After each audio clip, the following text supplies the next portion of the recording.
Officer James Wilson was having a normal Tuesday morning. He walked into Molly's diner at 8:30 a.m., just like he did every week. The small diner on Main Street was a favorite spot for locals in the town of Riverdale. The smell of fresh coffee and pancakes filled the air as he entered. "The usual, Officer Wilson?" called Molly from behind the counter. "Yes, please," James replied with a smile. He sat at his regular spot at the counter, where he could see the whole diner. James had been a police officer for 12 years now. At 35, he knew most people in town and they knew him. As Molly brought his black coffee and toast, James noticed a man and a small boy sitting in a booth near the window. The man looked to be in his early 30s, with dark hair and a nervous energy about him. The little boy across from him was tiny, probably only 4 years old, with light brown hair and big eyes that kept looking around the diner. Something about the pair caught James's attention. The boy seemed too quiet, too still for a child his age. When most kids were in diners, they were coloring on placemats or playing with toys. This boy sat with his hands in his lap, barely touching his pancakes. James watched as the man spoke to the child in a low voice. Though he couldn't hear the words, he noticed how the boy's shoulders tensed up each time his father leaned forward. When the father reached across to adjust the boy's collar, James saw the child flinch slightly. "Everything okay with your coffee?" Molly asked, breaking James's train of thought. "It's perfect," he said, but his eyes returned to the booth. The diner was half full with the morning crowd. Two elderly ladies chatted over egg white omelettes. A group of construction workers laughed at a table in the corner. A woman typed on her laptop while sipping tea. But something about the man and boy by the window felt out of place. James noticed the man kept checking his phone and looking toward the door. Each time the bell above the door rang, the man's head would snap up quickly. The boy barely ate, taking tiny bites when his father pushed the plate closer to him. "Eat your food," James heard the man say sharply when his voice rose for a moment. "We need to leave soon." The boy nodded and tried to cut his pancake with the side of his fork, his small hands struggling with the task.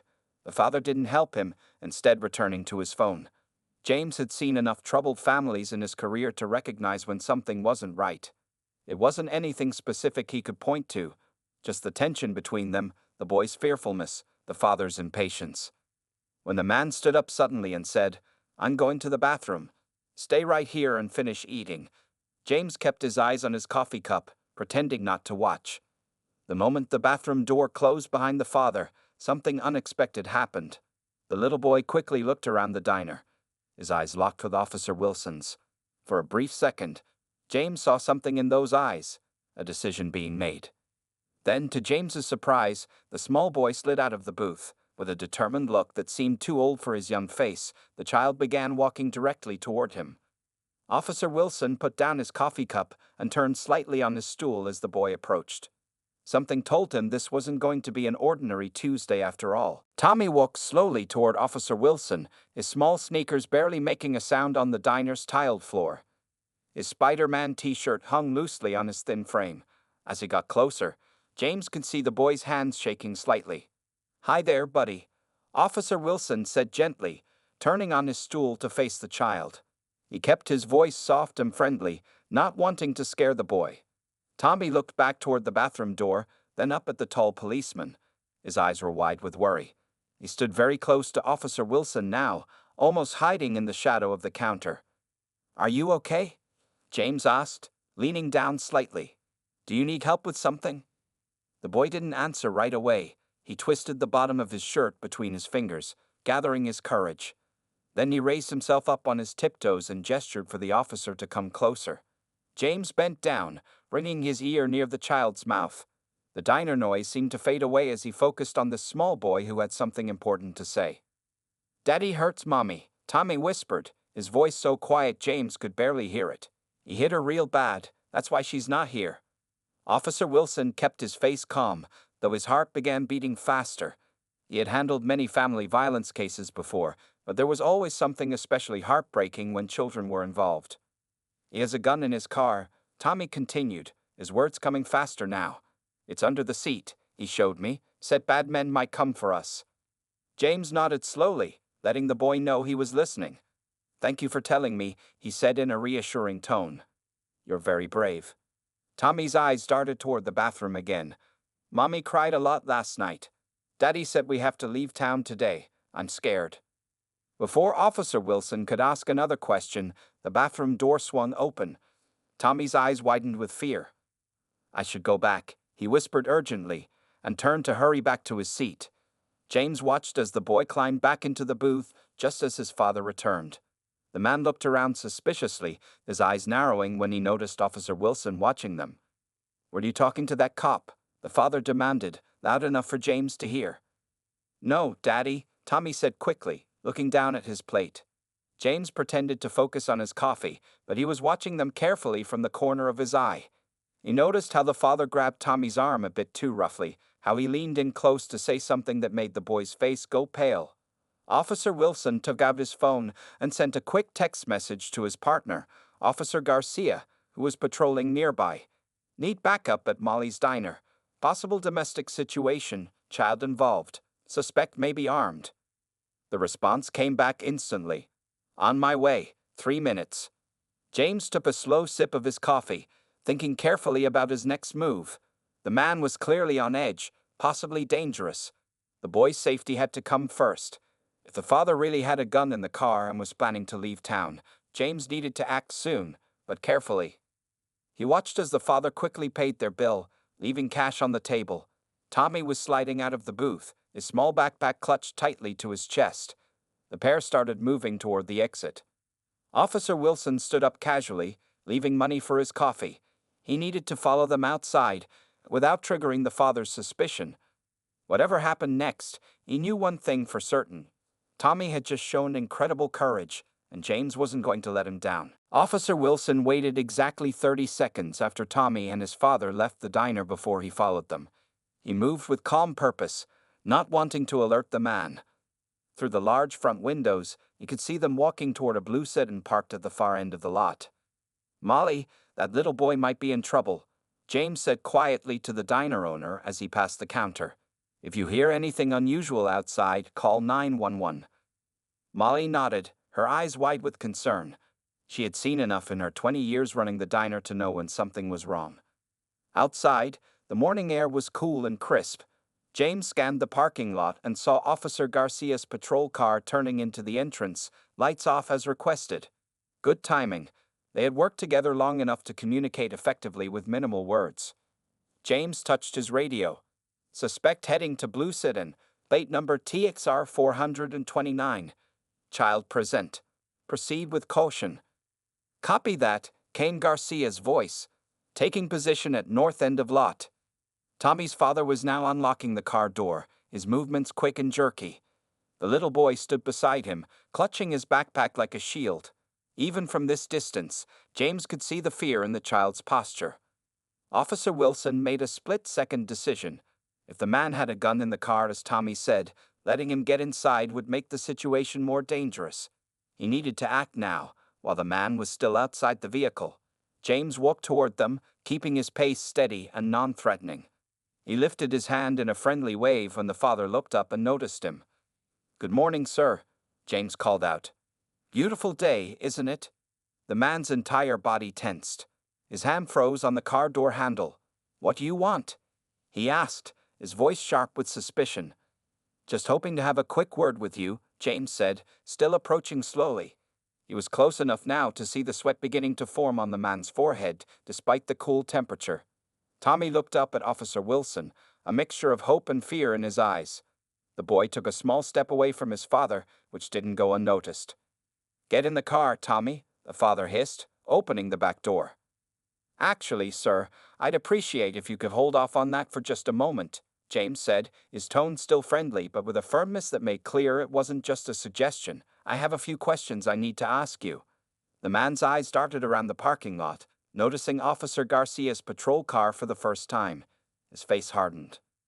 Did you say something to him? He demanded, looking down at Tommy. What did you tell him? Before the boy could answer, the father grabbed his arm roughly. That was all Officer Wilson needed to see. Sir, I'm going to need you to let go of your son and step away from the vehicle, James said, his hand moving to rest on his holster. This is none of your business, the man snapped, his face reddening. He's my kid. We're just leaving town for a family visit. Officer Wilson took another step closer, Sir, I need you to place your hands where I can see them. Instead, the man reached for the front of his jacket. James reacted instantly, drawing his weapon and taking a solid stance. Hands up. Now, he commanded, his voice cutting through the morning air. Officer Garcia was moving toward them now, approaching from the other side of the car. The man was caught between them, his eyes wild with panic. In that crucial moment, Tommy did something brave again. He pulled away from his father's grip and ran to stand behind Officer Wilson. The gun's under the driver's seat, the boy said, his voice shaking but clear. And there's bad stuff in his bag. The father's face twisted with anger. You little. Sir, get on the ground now. Officer Garcia shouted, her weapon also drawn. For one tense moment, it seemed the man might do something desperate. But then, seeing he was outnumbered and that his son had sided with the police, his shoulders slumped. He slowly raised his hands. This is a mistake, he muttered as he knelt on the pavement. You're making a big mistake. But as Officer Garcia handcuffed him and James kept Tommy safely beside him, both officers knew the only mistake would have been not listening to a brave 4-year-old boy who knew it was time to ask for help. Officer Garcia led Tommy's father to her patrol car, while Officer Wilson stayed with the boy. James knelt down to Tommy's eye level, making sure to keep his voice gentle and calm. You're safe now, buddy. You did a really brave thing today, he said, noticing how the child's small shoulders were still tight with worry. Is it okay if I ask you a few questions? Tommy nodded slowly, his eyes darting between Officer Wilson and his father, who was now sitting in the back of the police car. Can't see my dad from here? Tommy asked in a small voice. James moved slightly to block the boy's view of the patrol car. Better. Tommy nodded again, clutching his backpack tighter. My name is Officer James, but you can call me James if you want. What's your full name? Tommy Reynolds, the boy replied. I'm 4.5. James smiled. 4.5 is a big age. Tommy, do you know where your mom is right now? The boy's eyes filled with tears. Hospital. Daddy pushed her down the stairs yesterday. She couldn't wake up for a long time. His lower lip trembled. He said if I told anyone, bad men would take me away forever. James felt a knot form in his stomach. He'd handled many domestic violence cases, but the fear in Tommy's eyes still hit him hard. No one is going to take you away, Tommy. We're going to help you and your mom. By now, 2 more patrol cars had arrived. Officer Chen approached them with a gentle smile. This is my friend, Officer Chen, James explained. She's going to stay with you while I check something, okay? Tommy looked uncertain but nodded. Officer Chen sat with him on a bench near the diner entrance, taking out her phone. Want to see pictures of my puppy? She asked, and Tommy's eyes lit up slightly. James walked to the blue sedan and put on gloves. With another officer watching, he carefully opened the driver's side door and reached under the seat. Sure enough, his hand found the cold metal of a handgun. He removed it safely, checking that the safety was on before securing it in an evidence bag. Got a warrant coming through for a full search, the other officer said. Judge Patterson approved it over the phone given the circumstances. James nodded and continued his preliminary inspection. In the glove compartment, he found 3 different ID cards with the same photo but different names. In the trunk, behind a panel that didn't quite fit right, was a duffel bag containing several packages wrapped in plastic.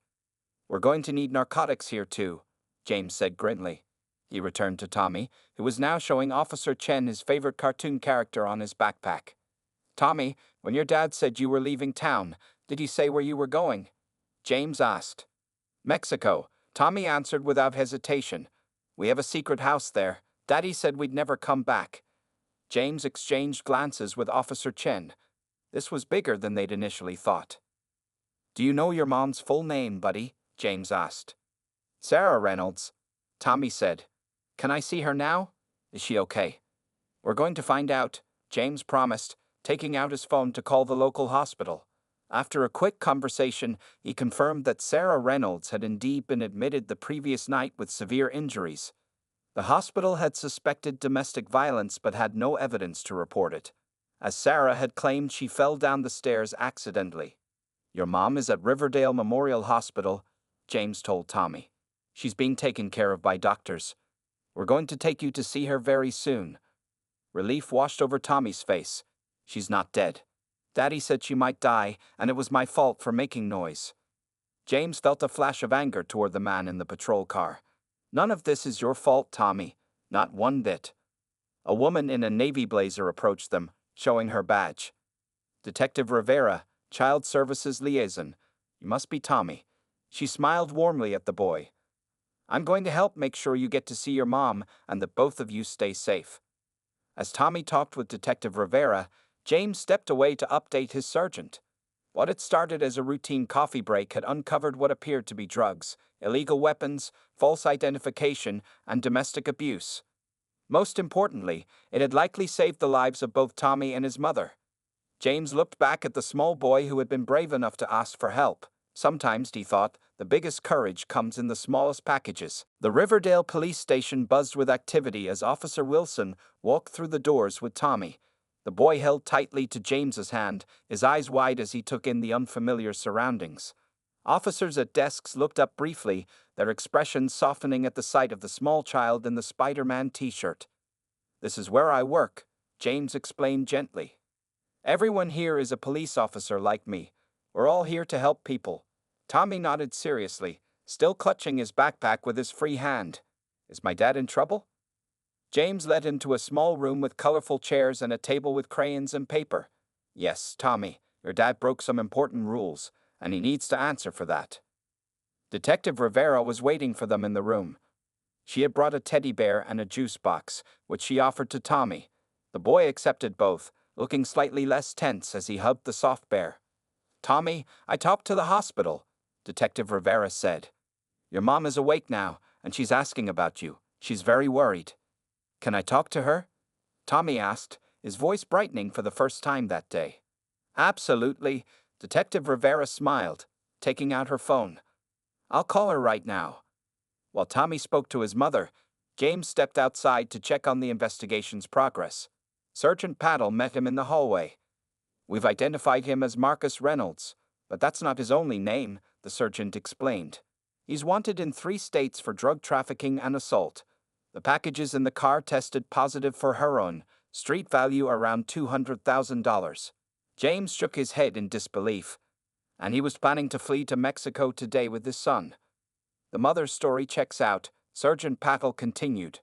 Hospital says she has 3 broken ribs, a concussion, and extensive bruising consistent with ongoing abuse. She admitted she's been too terrified to report him because he threatened to disappear with Tommy if she ever did. Inside the room, Tommy had finished his call and was now drawing a picture, his small face focused on the paper in front of him. Tommy, James said gently as he re-entered the room, can you tell us a little more about what happened at your house yesterday? The boy didn't look up from his drawing but began to speak. Mommy said we needed to go to Grandma's house. Daddy got really mad. He said no one was going anywhere. Tommy's crayon moved across the paper in jagged lines.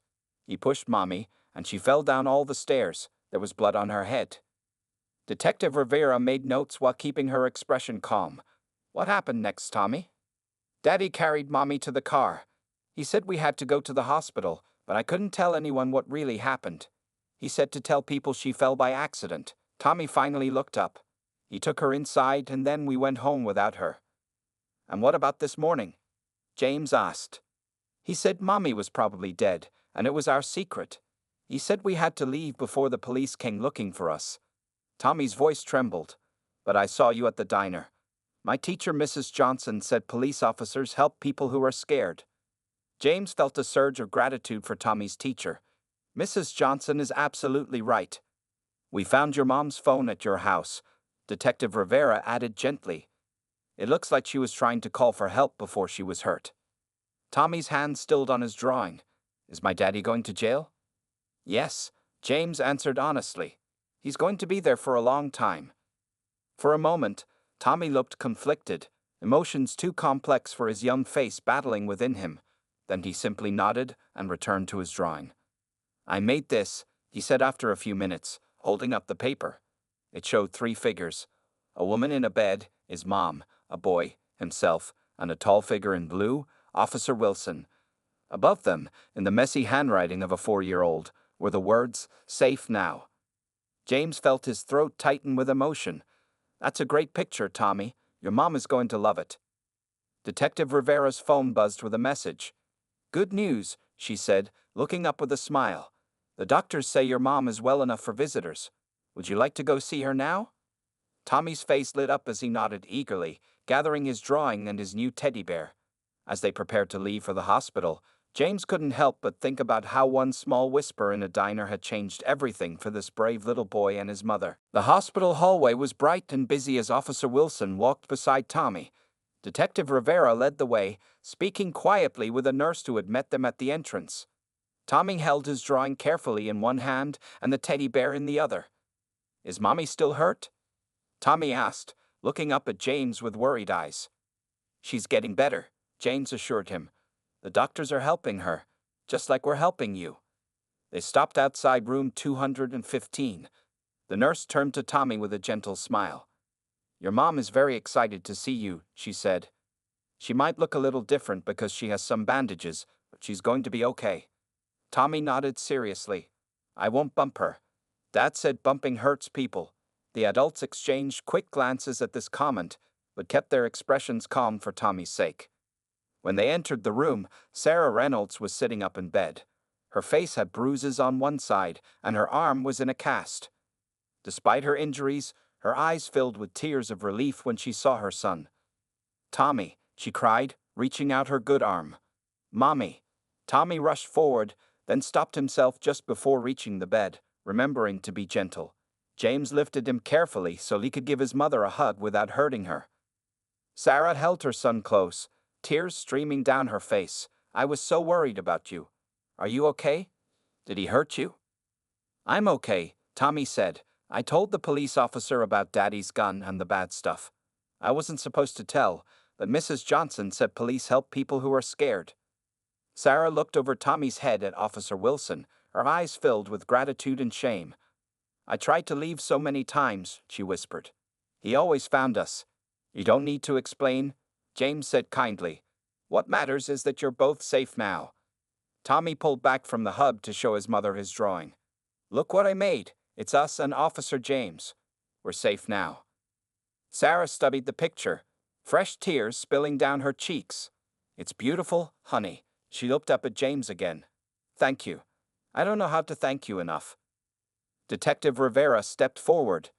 "Mrs. Reynolds, I know this is difficult, but we need to talk about what happens next." While Tommy sat in a chair by the window, coloring a new picture with crayons a nurse had brought, the adults spoke in low voices about the immediate future. "Marcus is being held without bail," Detective Rivera explained. "The charges are serious: domestic violence, child endangerment, drug trafficking, illegal weapons possession, and more. You won't be getting out anytime soon." Sarah nodded, relief visible on her face. "What about Tommy and me? We can't go home. We've arranged temporary housing for you both at a secure shelter once you're released from the hospital," Detective Rivera said.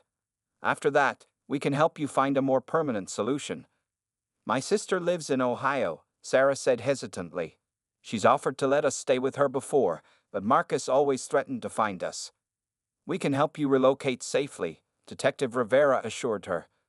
"There are programs designed exactly for situations like yours." From his chair by the window, Tommy watched the adults talking. He couldn't hear everything they said, but he understood enough. His dad wouldn't be coming back. He and his mom would be going somewhere new. The scary part of his life was ending. Officer Wilson noticed Tommy watching them and walked over to join him. "That's a nice picture," James said, looking at Tommy's new drawing of a house with a big tree beside it. "It's my Aunt Kelly's house," Tommy explained. "Mom said she has a big tree in her yard. I've never been there, but maybe we can go now." James smiled. "I think that sounds like a great plan." "Will you come visit us there?" Tommy asked, looking up with hopeful eyes. Officer Wilson gently explained that Ohio was far away, but promised that he would stay in touch.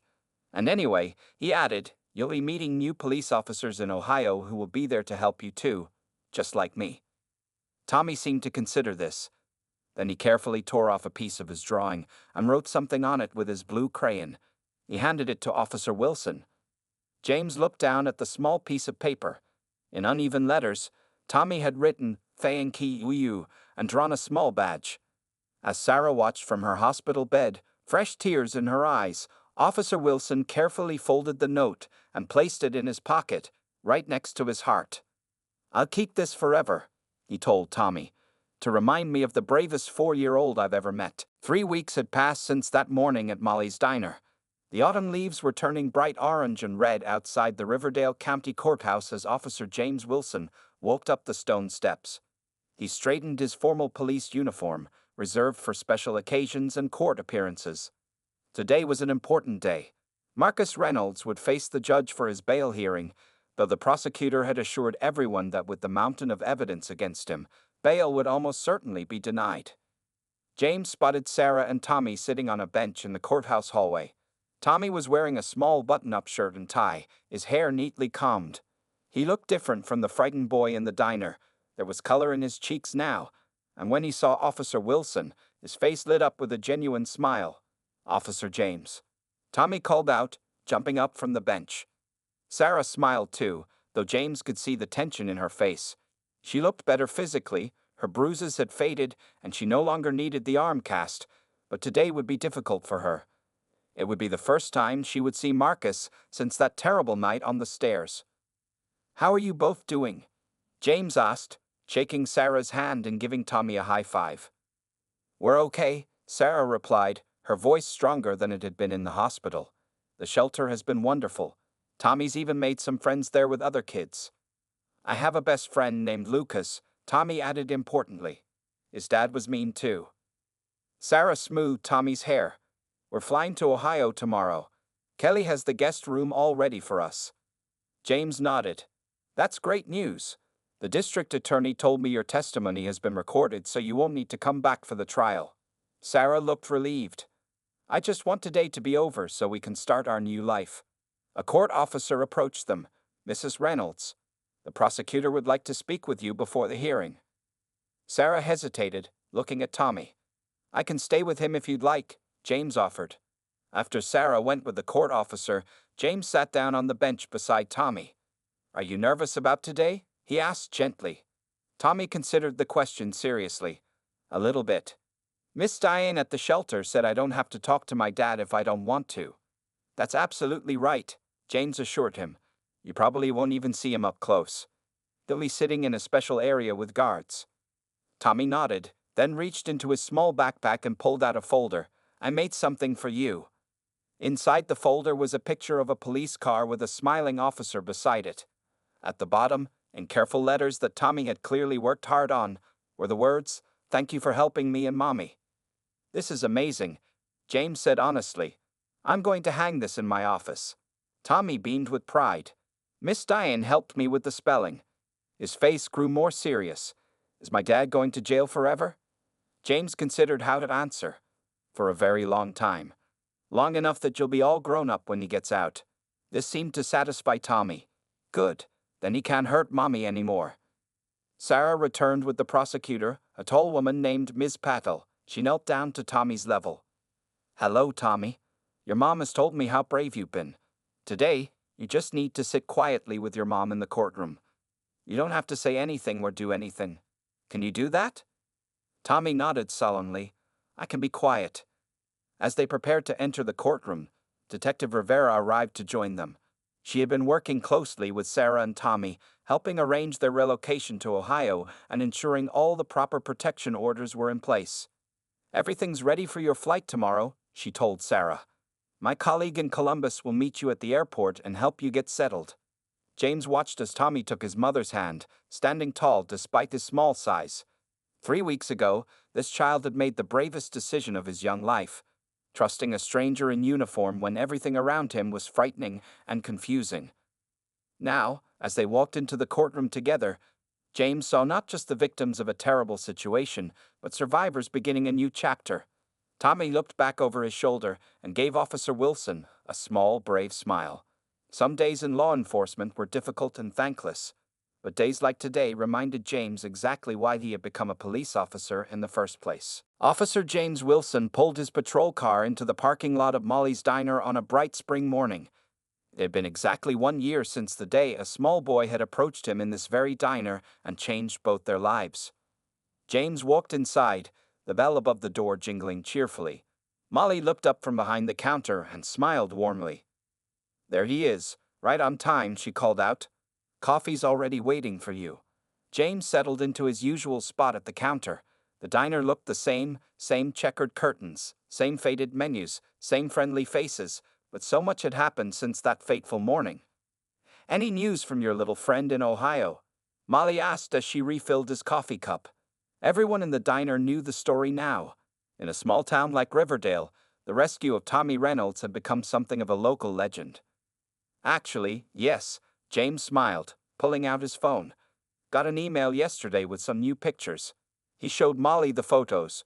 Tommy standing proudly in front of his new school, wearing a backpack almost as big as he was. Another showed Tommy and his mother with a woman who looked like Sarah, presumably her sister Kelly. They were smiling in a sunny backyard next to a large oak tree. "Would you look at that?" Molly said, her eyes crinkling with pleasure. "That boy looks like a completely different child." It was true. The frightened, pale little boy from a year ago had been replaced by a smiling, healthy 5-year-old with rosy cheeks and bright eyes. "Sarah's got a job at a dental office," James added. "And she's taking online classes in the evenings. Tommy's in kindergarten and doing great." His phone buzzed with a new message. James looked down and smiled again. "Well, what do you know?" he said. "Speak of the devil, it's a video call from Sarah and Tommy."